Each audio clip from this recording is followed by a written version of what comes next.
তো হে ভিউয়ার্স, কেমন আছেন সবাই? আশা করব সবাই ভালো আছেন। তো আজকে আমরা এক্সপ্লেন করছি আদার লাইফ মুভিটা। এই মুভিটা বানানো হয়েছে খুবই সুন্দর একটা গল্প নিয়ে। এই মুভিটা দেখার পরে এটার আপনি ফ্যান হয়ে যাবেন, এতটুকু আমি শুধু বলতে পারি। যেমন বুঝতেই পারছেন, ভিডিওটা শেষ পর্যন্ত দেখতে হবে, আর নয়তো অনেক কিছুই মিস করে ফেলবেন। তো চলুন কথা আর না বাড়িয়ে শুরু করি আজকের ভিডিও। তো এই গল্পের শুরুতে আমরা দেখতে পারি রেন ও জ্যারেড নামের দুই ভাই বোনকে, যারা কিনা সুইমিং স্যুট পরে সমুদ্রের পাড়ে বসেছিল। যদিও রেন চাইছিল সমুদ্রের মধ্যে একটু ডুবাডুবি করতে, তবে কোনোভাবেই জ্যারেড এটা করতে চাইছিল না, কারণ সমুদ্রের এই বড় বড় ঢেউকে সে অনেক বেশি ভয় পায়। তবে তবুও রেন যখন বারবার করে তাকে ফোর্স করছিল, তখন সেও যাওয়ার জন্য রেডি হয়ে যায়। এরপর তারা সমুদ্রের মধ্যে অনেকক্ষণ ডোবাডুবি করে, এখানে তারা অনেক বেশি মজা করে। তবে তখন আমরা দেখতে পারি সমস্ত কিছু কেমন জানি ঘোলাটে হয়ে যায়, আর তখনই সিনটা চলে আসে একটা নীরব রুমের মধ্যে। আমরা দেখতে পারি এখানে রেন একা বসে আছে, আর তার চোখ দিয়ে কালো পানি বেরোচ্ছে। আর সেই সাথে আমরা দেখতে পারি এখানে ফ্লোরে কিছু আইড্রপারও পড়ে আছে। আসলে আমরা তখন জানতে পারি যে রেন স্যাম নামের একটা লোকের সাথে মিলে একটা বড় হাইটেক কোম্পানি বানিয়েছে, আর এরপর তারা ন্যানো টেকনোলজির সাহায্যে একটা আইড্রপার বানিয়েছে, যেটার নামই তারা দিয়েছে আদার লাইফ। আসলে এই আইড্রপের সাহায্যে মানুষ চাইলে দুনিয়ার যেই কোনো জায়গায় গিয়ে নিজেকে সেই জায়গায় অনুভব করতে পারে, মানে অন্য একটা জীবনের কিছু একটা অনুভূতি। যেমন বর্তমানে কিছু ভিআর হেডসেট আছে না, ঠিক সেই রকম একটা ফিল। আসলে এই টেকনোলজির ইউজ করার জন্য কাউকে একটা চেয়ারের উপরে বসতে হতো, আর এরপর মাথার মধ্যে একটা জিনিসের সাহায্যে তারা পৃথিবীর যেই কোনো জায়গায় গিয়ে নিজেকে ফ্রিলি এক্সপ্লোর করতে পারত। তবে আমরা দেখতে পারি যে বর্তমানে এই টেকনোলজিটা রেইন তার নিজের উপরেই অ্যাপ্লাই করছে, আর এই সমস্ত এক্সপেরিমেন্ট চলার সময় তার সহকর্মী বেয়ন তাকে সাহায্য করছিল। তবে কেউ এই ব্যাপারটা ঘুণাক্ষরেও টের পায়নি যে রেইন এই টেকনোলজিটা তার ভাইয়ের উপরেও অ্যাপ্লাই করছিল। আসলে সেই দিন যখন সমুদ্রে তারা সাঁতার কাটছিল, তখন তার ভাই সেখানে ডুবে গিয়েছিল। কোনো রকমে রেইন তার ভাইকে সেভ তো করে নিয়েছিল, তবে এটার জন্য তার ব্রেইনের উপর একটা ভয়ঙ্কর প্রভাব পড়েছে, আর সেই দিন থেকে আজ পর্যন্ত সে কোমার মধ্যেই পড়ে আছে। আর এরপর থেকেই সে তার ভাইয়ের এই অবস্থার জন্য সবসময় নিজেকেই দোষারোপ করত। তবে এরপরে যখন সেই টেকনোলজির সাহায্যে স্নোবোর্ডিং করে ঘোরাফেরা করছিল, তখন একটা পাহাড় থেকে নিচে নামার সঙ্গে সঙ্গেই এই প্রোগ্রামের মধ্যে কিছু একটা গরমিল হয়ে যায়, প্রোগ্রামে এরর আসা শুরু করে। আর এই জন্য সে কোনোভাবে প্রোগ্রাম থেকে বেরোতেও পারছিল না, বারবার করে সেই জিনিসটাই রিপিট হচ্ছিল। যদিও 6 দিন পরে তার চোখটা খোলে, আর তখন সে জানতে পারে যে সে 6 দিন ধরে প্রোগ্রামের মধ্যে ছিল, আর সে এই ব্যাপারটাও জানতে পারে যে প্রোগ্রামের মধ্যে কোনো একটা এরর চলে এসেছিল। তবে রেন এগুলোকে একেবারেই কেয়ার না করে সে যেই কোনো ওয়েতে এই এররটাকে ফিক্স করে এগুলো মানুষের মধ্যে ছড়িয়ে দিতে চায়। আর তখন এদিকে আমরা দেখতে পারি তার পার্টনার স্যাম অলরেডি ইনভেস্টরদের সাথে একটা মিটিং করে এটা বলে দিয়েছে যে এই আইড্রপারটার সাহায্যে মানুষ যেই কোনো জায়গার ফিল অনেক বেশি দিন ধরে নিতে পারে, এমনকি সে চাইলে তার পছন্দের যেই কোনো জায়গায় কয়েক মাসও পার করতে পারবে। আর এরপর আমরা দেখতে পারি রেইন আর স্যামের মধ্যে কোম্পানির ভবিষ্যৎ নিয়ে একটা তর্কাতর্কি শুরু হয়ে যায়। আসলে রেনের জীবনের মধ্যে অলরেডি অনেকগুলো প্রবলেম চলছিল, অন্যদিকে সে তার বয়ফ্রেন্ড ও কলিগ ড্যানিকেও খুব বেশি একটা সময় দিতে পারছিল না। যাই হোক, এরপরে রাতের বেলায় রেন আর বায়ন মিলে কোডের মধ্যে যেই ভুলগুলো ছিল সেগুলোকে খুঁজে বের করে ফেলে, আর ফাইনালি সেগুলোকে ফিক্সও করে ফেলে। আর এরপর তারা এই নিউ ভার্সনটাকে আবারও নিজের উপরে অ্যাপ্লাই করে দেখে। আমরা দেখতে পারি যে রেন এই পুরো ভার্সনটা প্রায় 482 বার তার উপরে অ্যাপ্লাই করেছে। আর এরপরে সেদিন রাতের বেলায় হসপিটালে গিয়ে সেই নতুন ভার্সনটা তার ভাইয়ের উপরেও টেস্ট করে, আর এই টেস্টের মধ্যে একবার তার ভাই চোখটাকে একটু নাড়া দেয়। এটা দেখার পরে সে একটু আশা ফিরে পায়, আর যখন সেই ব্যাপারটা ডক্টরকে বলে, তখন ডক্টর তাকে পুরোপুরি ইগনোর করে দেয়। ডক্টর তাকে বলে যে যারা কোমার মধ্যে থাকে তারা মাঝে মধ্যেই চোখের পাতা, আঙুল এগুলো টুকটাক নাড়িয়েই ফেলে, এগুলো খুব একটা কেয়ার করার ব্যাপার না। এরপরে রেন চলে আসে তার বাবার সঙ্গে মিট করতে, যে কিনা একটা ইউনিভার্সিটির প্রফেসর ছিল। এখানে তারা কথাবার্তা বলে তার বাবাকে সে বলে যে আমি চাই আমার ভাইকে যেই কোনো ওয়েতে আদার লাইফের সাহায্যে আবারও ব্যাক করাতে, তবে প্রোগ্রামের মধ্যে কিছু একটা সমস্যার জন্য কোনোভাবেই প্রোগ্রামটা প্রপারলি কাজ করছে না, আর এটার মধ্যে বারবার করে প্রবলেম হয়ে যাচ্ছে। তবে তার বাবা এই কথাটার সাথে একেবারেই একমত হতে পারে না। তবে এটার জন্য রেন তার উপরে প্রচণ্ড রাগ করে ফেলে, আর সে বলে যে তুমি তো কখনো চাওই না যে আমার ভাই আবারও পৃথিবীতে ব্যাক করুক, সে কোমা থেকে বাইরে আসুক। তবে এরপরে তার বাবা তাকে একটা কথাও না বলে সেখান থেকে বেরিয়ে চলে যায়। তো এরপরে পরদিন সকালবেলা অফিসের মধ্যে স্যাম আর বায়ান মিলে এটা চেক করে বের করে যে রেইন কোডের মধ্যে যতগুলো ন্যানাইট বলেছিল তার চেয়ে অনেকগুলো বেশি ন্যানাইট ইউজ করা হচ্ছে। এই জন্য যখন রেইন এখানে আসে, তখন তাকে তারা জিজ্ঞেস করে যে এই কোডকে এত বেশি শক্তিশালী তুমি কেন করতে চাও। তবে রেইন তাকে সরাসরি না করে দেয়। সে বলে যে না, এগুলো আমি কিছুই করতে চাইছি না, আসলে এগুলো যেহেতু এক্সপেরিমেন্টের মধ্যেই আছে, এই জন্য ব্যাপারটা নিয়ে আমি কাজ করছি। আর এরপরে যখন স্যাম আর রেন একা ছিল, তখন স্যাম তাকে বলে যে কেননা আমরা আমাদের এই প্রোগ্রামটা সরকারকে বিক্রি করে দেই, কারণ এটাকে তারা একটা ভার্চুয়াল জেল হিসেবে ইউজ করতে পারবে। এই কোডের সাহায্যে তারা যে কোনো কয়েদিকে কয়েক বছরের শাস্তি দিতে পারবে, যেখানে কিনা পৃথিবীতে শুধুমাত্র 1 মিনিটই পার হবে। তবে রেইন এই ব্যাপারটার সাথে একেবারেই একমত হতে পারে না, কারণ এই প্ল্যানটা তার খুব একটা ভালো লাগে না। আর এরপর যখন সে অফিস থেকে বাইরে বেরিয়ে আসে তখন তার সঙ্গে দেখা হয়ে যায় তার বয়ফ্রেন্ড ড্যানির। এরপর সে তাকে রুমে নিয়ে যায়, তারা রাতটা একসাথেই পার করে। আর পরদিন সকালবেলা তারা এই আইড্রপারের সাহায্যে মানে আদার লাইফের সাহায্যে গিয়ে স্নোবোর্ডিং করে।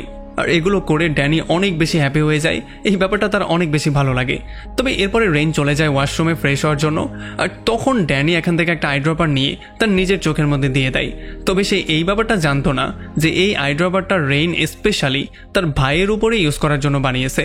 এই জন্য সে হঠাৎ করেই বেহুশ হয়ে যায় আর তার শরীর কাঁপাকাঁপি করা শুরু করে। এই জন্য যখন রেইনের ব্যাপারটা দেখতে পারে তখন সে দ্রুত অ্যাম্বুলেন্স কল দিয়ে তাকে হসপিটালে নিয়ে যায়। তবে হয়তোবা বেচারা ড্যানির কপালটা খুব একটা ভালো ছিল না, এই জন্য তার সেখানেই মৃত্যু হয়ে যায়। আর এরপর যখন রেইনকে জেলে নিয়ে আসা হয় তখন স্যাম তার সঙ্গে এসে মিট করে, আর সে তার উপরে প্রচণ্ড বকাঝকা করে, কারণ সে কোনোভাবেই বুঝতে পারছিল না যে রেইন এমন কি আইড্রপার বানিয়ে ফেললো যেটার জন্য বেচারা ড্যানির মৃত্যুই হয়ে গেল। এতদিন পর্যন্ত তারা যতগুলো আইড্রপার বানিয়েছে সেগুলো সরকার পারমিটেড ছিল, সেগুলো দিলে কোনো ক্ষতি হওয়ার কথা ছিল না। তবে রেইন কেমন আইড্রপার বানিয়ে ফেললো যেটার জন্য ড্যানির মৃত্যু হয়ে গেল, এটার জন্য মিডিয়াতেও তাদের বদনাম ছড়িয়ে গেছে। যদিও সরকার চাইছিল তাদের কোম্পানিটাকে বন্ধ করে দিতে, তবে স্যাম এত সহজে হার মানতে চাইছিল না। সে সরকারের সঙ্গেই একটা ডিল করে ফেলে, তার নাম এবং বিভিন্ন সোর্সের সাহায্যে সে সরকারের কাছে এই জিনিসটা বিক্রি করে দেয়, আর এর বদলে সরকার তাদের সমস্ত কুকীর্তি মাফ করে দেয়। তবে রেইনের শাস্তি তারা 1 বছর করে দেয়। এখন রেইনকে এই ভার্চুয়াল জেলের মধ্যে পুরো 1 বছর পার করতে হবে। তবে যখন রেইন এই ব্যাপারটা জানতে পারে তখন সে স্যামের উপরে প্রচণ্ড রাগ করে, কারণ তার আইডিয়া তার পারমিশন ছাড়াই সেল করে দেওয়া হয়েছে। তবে কোম্পানিকে বাঁচানোর যেহেতু অন্য কোনো ওয়েও নেই, এই জন্য ফাইনালি রেইনকেও রাজি হয়ে যেতে হয়। এরপরে রেইনকে নিয়ে আসা হয় সেই ল্যাবের মধ্যে, আর এখানে শুয়ে বাইরন তার চোখের মধ্যে একটা ড্রপ দেয়। আর এই ড্রপের সঙ্গে সঙ্গেই পরের সেকেন্ডেই সে চলে আসে একটা জেলের মধ্যে, যেখানে অনেক জিনিসপত্র ছিল, যেমন খাবার দাবার, পানি, কিছু প্যাড ছিল, কিছু কলম ছিল, এমনকি একটা বাথরুমও ছিল। আর এখানে রেইন একটু ব্যায়াম করে খাবার দাবার খেয়ে তার জীবনে ঘটে যাওয়া সমস্ত ঘটনাগুলো লিখে সময় পার করার ট্রাই করছিল। আর এখানে একটা বড় স্ক্রিনও ছিল, যেখানে দেখানো হচ্ছিল যে তার জীবনের কয়দিন পার হয়েছে। যদিও প্রথম কয়েকদিনে তার ভাই আর ড্যানির কথা মনে করে তার মনটা খারাপ হয়ে গিয়েছিল, সে অনেকটা ভেঙে পড়েছিল। তবে পরে সে সিদ্ধান্ত নিয়েছিল যে যেই কোনো ওয়েতে আদার লাইফের সাহায্যে সে তার ভাইকে আবারও পৃথিবীতে ব্যাক করিয়ে নিয়ে আসবে, সে তার ভাইকে যেই কোনো ওয়েতে সুস্থ করবে। এই জন্য সে অনেকটা কঠিন হয়ে যায়, আর এমন করে সে পুরো 365 দিন পার করে দেয়। এখন তার 1 বছরের শাস্তি কমপ্লিট হয়ে গেছে, সে এখন ফাইনালি বাইরে বের হবে। তবে হঠাৎই প্রোগ্রামে কিছু একটা হয়ে যায়, হঠাৎই স্ক্রিনটা রিফ্রেশ হয়ে যায়, আর দিনের কাউন্টটা আবারও শুরু থেকে শুরু হয়ে যায়। আসলে রেন এটা ক্লিয়ারলি বুঝতে পারে তার ফেরত যাওয়ার যেই কোডটা ছিল সেই কোডটা ক্র্যাশ হয়ে গিয়েছে, এই জন্য এখন সে আর কখনোই ফেরত যেতে পারবে না, তাকে এখানেই থাকতে হবে। এই জন্য সে প্রচণ্ড রাগ করে ফেলে আর আশেপাশের জিনিসগুলো ভাঙচুর করা শুরু করে। ফাইনালি সে একটা দরজা পেয়ে যায়, এই জন্য সেই দরজাটা দিয়ে বাইরে চলে আসে। এখান থেকে বাইরে এসে সে একটা স্টোরেজ রুমের মধ্যে চলে আসে, যেখানে পানি আর খাবার দাবার স্টোর করা ছিল। এখানে সে একটা মনিটরিং রুমও পেয়ে যায়, যেখান থেকে তার উপরে মনিটর করা হতো। আর এই ব্যাপারগুলো দেখার পরে সে এটা ক্লিয়ারলি বুঝতে পারে যে আসলে তাকে কোনো আদার লাইফের মধ্যে বন্দি করা হয়নি, তাকে বন্দি করা হয়েছে একটা আসল জেলের মধ্যেই। এই জন্য সে দ্রুত এখান থেকে পালিয়ে যাওয়ার প্ল্যানিং করে। তবে ততক্ষণে এখানে একটা গার্ড চলে আসে, কিন্তু গার্ড তাকে ধরার আগেই সে একটা গাড়ি চুরি করে সেখান থেকে পালিয়ে চলে আসে, আর এই পুরো জেল থেকে সে বাইরে চলে আসে। আর এরপরে যখন রেইন রাস্তা দিয়ে হাঁটছিল তখন সে দেখতে পারে রাস্তায় আদার লাইফের বিজ্ঞাপন ঝুলছে, আর এগুলো দেখার পরে তার মাথাটা আরও বেশি গরম হয়ে যায়। আর এরপর যখন সে তার অফিসে যায় তখন সে দেখতে পারে তার অফিসটা পুরোপুরি খালি পড়ে আছে। এরপর সে দ্রুত থানায়ও চলে আসে। তবে থানায় যেই ডেটা ছিল সেই ডেটার মাধ্যমে তারা জানতে পারে যে বিগত 1 বছর রেইন ইতালিতে গিয়ে বাস করছে। তবে এইটা দেখার পরে রেইনও পুরো শক্ত হয়ে যায়। সে তাকে বলে যে আমি হচ্ছে গিয়ে আদার লাইফের কো-ফাউন্ডার, আর আমাকে এই পুরো 1 বছর জেলের মধ্যে বন্দি করে রাখা হয়েছিল। তবে যখন পুলিশ তার সঙ্গে সেই রুমটা চেক করতে যায় তখন তারা সেখানে কিছুই পায় না, তারা দেখতে পারে এখানে সব খালি পড়ে আছে।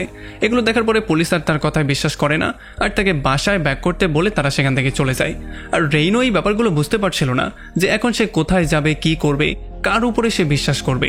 এরপর সে কোনো রকমে তার অ্যাপার্টমেন্টে চলে আসে। তবে এখানে সে দেখতে পারে যে এখানে অন্য কেউ বাস করে। তবে এখান থেকে যখন সে যাওয়ার ট্রাই করছিল তখনই এখানে স্যাম চলে আসে, আর স্যাম তাকে প্রমিস করে বলে যে আমি তোমাকে একটা সেফ প্লেসে নিয়ে যাব। তবে রেইন কোনোভাবেই স্যামের উপরে বিশ্বাস করতে পারছিল না, এই জন্য সে এখান থেকে দ্রুত পালিয়ে চলে যায়। এরপর সে চলে যায় তার বন্ধু ক্যাসের কাছে। এখানে ক্যাস তাকে থাকার জায়গা দেয় আর তাকে খাবার দাবারও খাওয়ায়। আর এরপরে কেস তাকে বলে যে সবার মনে হচ্ছিল রেইন তার কোম্পানির সমস্ত ভাগ নিয়ে ইতালিতে গিয়ে বাস করা শুরু করেছে। আসলে এই গুজবটা স্যামই ছড়িয়েছিল যাতে করে কেউ এটা জানতে না পারে যে আসলে তার সাথে কি করা হয়েছিল। তবে এরপর সে তাকে একটা গুড নিউজও দেয়। সে বলে যে ড্যানি এখনও জীবিত আছে। আসলে সে মারা যায়নি, সে তখন কোমাতে চলে গিয়েছিল। আর রেনকে জেলে নেওয়ার 1 সপ্তাহ পরেই ডক্টররা সফলভাবে তাকে কোমা থেকে বাইরে এনেছে আর এখন সে ফুললি সুস্থ আছে। আর এরপরে ফাইনালি রেইন গিয়ে ড্যানির সাথে মিট করে আর তারা দুজন একে অন্যকে শক্ত করে জড়িয়ে ধরে। তারা ফাইনালি সিদ্ধান্ত নেয় তারা সারাটা জীবন একসাথেই পার করবে। আর সে এইটাও প্রমিস করে যে কোনোদিনও সে রেইনকে না বলে আর কোনো আই ড্রপার তার চোখে দিবে না। আর এরপর তারা 3 জন মিলে একটা রেস্টুরেন্টে চলে আসে। আর এখানে তারা দুজন রেইনকে এই পুরো 1টা বছর যা যা হয়েছে সমস্ত ব্যাপারগুলো বলা শুরু করে। আসলে রেইনকে জেলে নেওয়ার পরে স্যাম এই আইড্রপারগুলো সমস্ত মানুষদের কাছে সেল করা শুরু করে দেয়। আর তাছাড়া সে সরকারের কাছেও এটা সেল করে দিয়েছে, মানুষজনকে জেলে আটকানোর জন্য এটা কাজে আসছে। এই জন্য ড্যানি তাকে পরামর্শ দিয়ে বলে যে তুমি মিডিয়ার সামনে গিয়ে স্যামের মুখোশটা সবার সামনে খুলে দাও। তবে রেইন তাকে বলে যে স্যামের বিরুদ্ধে আমার কাছে কোনো তথ্যই নেই, আমার কাছে কোনো প্রমাণই নেই যে আমি তাকে ফাঁসাতে পারি। আর এরপরে রেইন আর ড্যানি মিলে কেসের আইডি কার্ডের সাহায্যে ফাইনালি আদার লাইফের মধ্যে চলে আসে আর তারা পুরনো ডেটাগুলো খোঁজা শুরু করে। ফাইনালি তারা বাইরনকেও পেয়ে যায় যে কিনা স্যামের সঙ্গে যুক্ত ছিল। খুব জলদি ড্যানি তাকে আটকে ফেলে আর এরপরে রেইন কম্পিউটারের মাধ্যমে তাদের পুরনো ডেটাগুলো খুঁজে বের করার ট্রাই করে। খুব শীঘ্রই তারা সেই হার্ড ড্রাইভটা পেয়ে যায়। তবে ততক্ষণে বাইরন সিকিউরিটিকে অ্যালার্ট করে দিয়েছিল। তবে যতক্ষণে সিকিউরিটি এখানে এসে পৌঁছায় ততক্ষণে তারা দুজন হার্ড ড্রাইভ নিয়ে সেখান থেকে পালিয়ে যায়। তো এরপরে যখন তারা গাড়ি দিয়ে যাচ্ছিল তখন রেইন ড্যানিকে বলে যে আমাদের কেমিক্যাল বানানোর জন্য একটা প্রিন্টারের দরকার পড়বে। তবে যেহেতু যতগুলো আদার লাইফের অফিস আছে সেই সমস্ত অফিসগুলোতে হাই অ্যালার্ট জারি করা হয়েছে, এই জন্য তারা চাইলেও সেখানে আর যেতে পারবে না। আর তখনই রেনের এই ব্যাপারটা মনে পড়ে যে আসলে সে একটা প্রিন্টার জঙ্গলের মধ্যে তার বাবার ঘরের মধ্যে রেখেছিল।